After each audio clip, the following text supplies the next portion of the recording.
Marxist मास मध्यम अध्याय 16। भगवान ब्रह्मा जी से कहने लगे, हे चतुर्भुज, सुनिए, अब ध्यान का वर्णन करूंगा। जिस ध्यान के सुनने से मनुष्य पृथ्वी पर सौभाग्य को प्राप्त होता है। शोभायमान उद्यान के मध्य भाग में स्वर्ण की पृथ्वी पर रत्नों से उज्जवल मंडप के समीप कल्प वृक्ष के नीचे रत्नों की भूमि पर स्थित कमल पर विराजमान महानीलमणि के समान नील कांति वाले अत्यंत बाल स्वरूप गुड़ के सदृश मुखारविंद तक फैले हुए सुंदर केश वाले सुंदर लाल ओठ वाले भ्रमर समूह से घिरे हुए कमल के समान अत्यंत सुंदर मुख वाले शोभायमान श्रेष्ठ कमल के समान नेत्र वाले चलायमान कुंडलों से प्रकाशित सुंदर नासिका वाले सुंदर मुस्कान युक्त मुख काले अनेक भूषणों से शोभित कंठ वाले सुंदर कमल के समान नख वाले सुंदर नेत्र वाले चलने से उड़ी हुई जो धेनु की धूली उससे दूसरित वृक्ष स्थल वाले सुंदर पुष्ट अंग वाले सुवर्ण समान कांतिमान कटी और दोनों जंघाओं के सुंदर शब्दायमान करघनी वाले हंसने वाले टुपरिया पुष्प की कांति के समान कमल रूपी हाथ और पैरों की उदय कांति से शोभायमान दक्षिण हाथ में खीर तथा बाएं हाथ में नूतन श्रेष्ठ नवीनतम मक्खन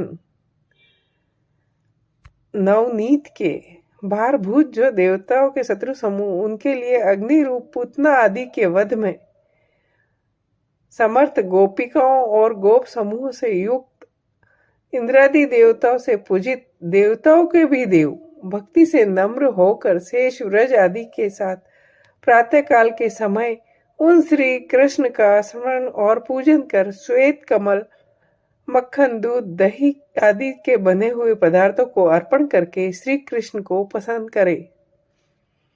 जो मनुष्य प्रतिदिन आस्तिक बुद्धि से युक्त होकर प्रातः काल में नियम से अच्युत भगवान का पूजन करता है वह थोड़े समय में संपूर्ण लक्ष्मी को इस लोक में पाता है और अंत में शुद्ध धाम को पाता है। हे पुत्र, पहले जो मैंने लोगों के मन का हरण करने वाला श्रीमान दामोदर के नाम से मंत्र कहा उसके अधिकारियों को सुनिए। हे सूत, यह मंत्र राज है, यह शीघ्र सिद्धि देने वाला रहस्य है, इसकी रक्षा यत्न पूर्वक करनी चाहिए। अन्याय से धन संचय करने वाला सदैव विद्वानों का बेरी ज्ञान से शून्य व्रत से भ्रष्ट बहुत अधिक भोजन करने वाला पात की भयंकर आश्रितों को भय देने वाला इस प्रकार के दुर्गुणों से युक्त मनुष्य को शिष्य नहीं बनावे। यदि कोई ऐसा शिष्य बनता है तो उसका दोष गुरु को भी लगता है। जैसे मंत्री का दोष राजा को लगता है वैसे ही शिष्य का दोष गुरु को भी लगता है। अतः गुरु शिष्य की परीक्षा किए बिना चेला न बनावे। जो शरीर मन और वचन से गुरु की सेवा में लगा रहता है, मोक्ष प्राप्ति के लिए उद्योग करता है, ब्रह्मचर्य में नित्य रत रहता है, प्रसन्न मन रहता है, कपट रहित है, स्वार्थी नहीं है, इन गुणों से युक्त शिष्य को मंत्र देना चाहिए। अब मैं गुरु का लक्षण कहता हूँ। जो मुझ में चित्त रखता है, शांतचित्त है, क्रोध रहित है, सबका मित्र है, श्रेष्ठ और लोक व्यवहार में समदर्शी है, वह गुरु कहा जाता है।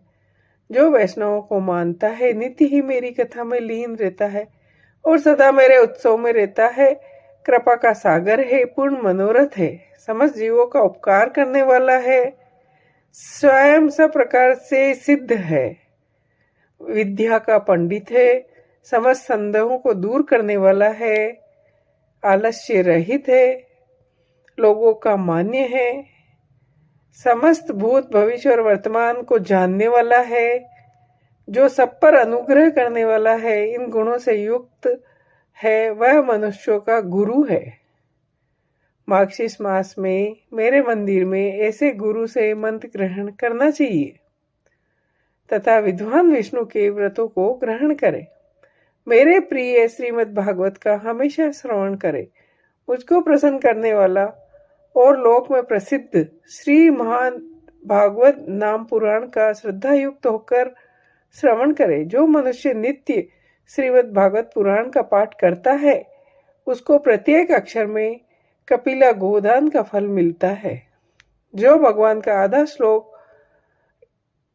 का एक पाद नित्य पढ़ता है, उसे 1000 गोदान का फल प्राप्त होता है। हे पुत्र, जो जितेंद्रिय होकर भगवान के श्लोक का पाठ करता है, वह 8-10 पुराणों के फल का भागी होता है। जो मनुष्य अपने घर में वैष्णवों के शास्त्रों की पूजा करते हैं, वे समस्त पापों से मुक्त होकर देवताओं से वंदना किए जाते हैं। जो लोग भक्ति से वैष्णव को भागवत शास्त्र का प्रदान करते हैं, वह कल्प कोटि सहस्त्र पर्यंत मेरे लोक में वास करते हैं। घर में भागवत का आधा श्लोक का एक पाद रटना सहज है। हे लोकेश, हे पुत्र, मेरे प्रसन्नार्थ सर्वर्ष देखकर भी श्री भागवत शास्त्र का संग्रह करना चाहिए। कलयुग में जहां जहां पवित्र भागवत शास्त्र होता है, वहां पर मैं सदैव देवताओं के साथ वास करता हूँ और वहां पर नित्य समस्त तीर्थ, नदी, सरोवर, यज्ञ और समस्त पर्वत वास करते हैं। श्रीमद् भागवत पुराण आयु, आरोग्य, पुष्टि को देने वाला है। इसके पढ़ने या सुनने से मनुष्य सब पापों से छूट जाता है।